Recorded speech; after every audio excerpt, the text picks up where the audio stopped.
As the Director of Research and Development in the Uniformed Services University Leadership, Education, and Development Program, or USU LEAD, I'll be discussing the 4C Pedo conceptual framework that guides our leadership curriculum, scholarship, and assessment.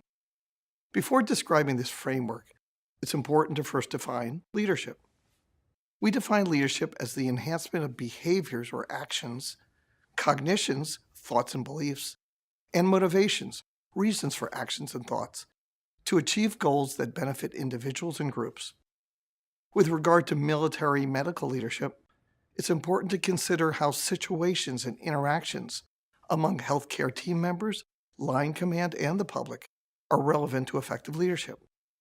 Our definition includes influence in the three major aspects of psychology: behaviors, cognitions, and motivations, relevant to relationships, process, and outcomes. We believe that it's critical to have a conceptual framework for leadership education and development.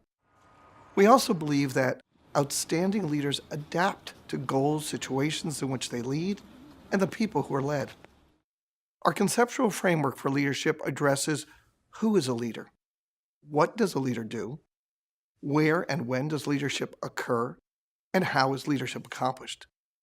These questions underlie the 4C domains of our framework. Character includes every aspect of the person who is or who will become a leader. Competence is what leaders do, including role-specific knowledge and skills, and transcendent leadership knowledge and skills. Context includes physical, psychological, social, cultural, and situational contexts. Communication includes sending and receiving information, verbally and nonverbally, and is vital to effective leadership. Let's now take a closer look at each of the 4 C's.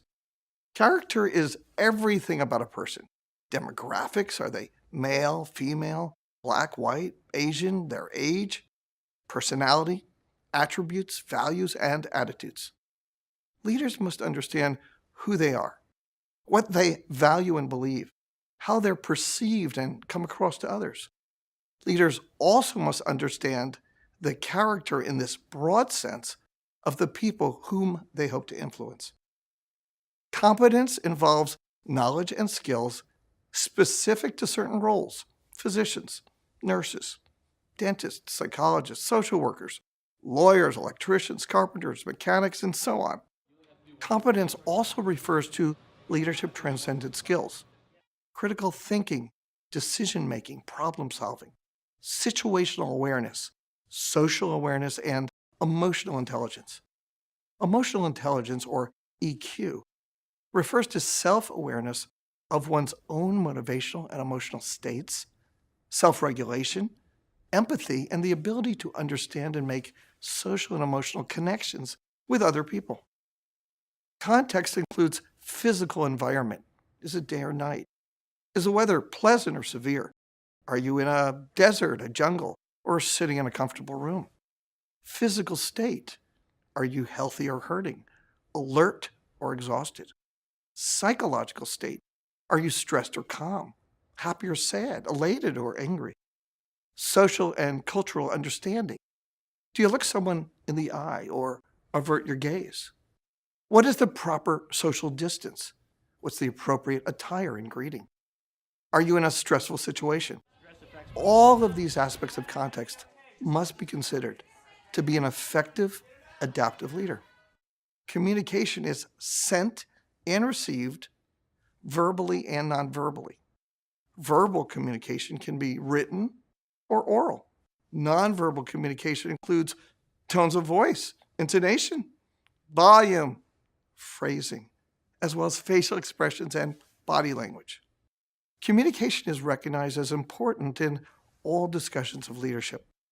We believe that effective communication is so important to leadership that we have made it a separate one of the 4C domains. With regard to verbal and nonverbal communication, Does what I'm saying connect with my body language? Do they match? And am I having the impact I had hoped? Am I receiving and truly understanding others' verbal and nonverbal communication? It's important to be an excellent receiver as well as an excellent sender of communications.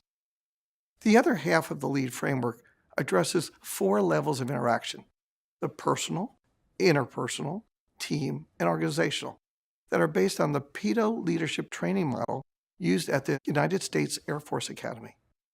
Personal refers to all aspects of the individual. Interpersonal involves any 2 people, or dyads. Team relates to small numbers of people. Organizational refers to large groups, communities, institutions, or relevant systems. Although I've introduced the 4C PEDO domains and levels of interaction as separate elements, they are 8 ideas that cross over and interact with one another to become the 4C PEDO framework upon which to understand, develop, and assess leadership. The 4C PEDO leadership framework is designed to provide a useful and easy way to remember the key elements of leadership, to guide leadership education, development, and research, and to assess leadership in ourselves, in others, and in leadership education and training programs. The 4C PEDO framework is the cornerstone of the USU LEAD program.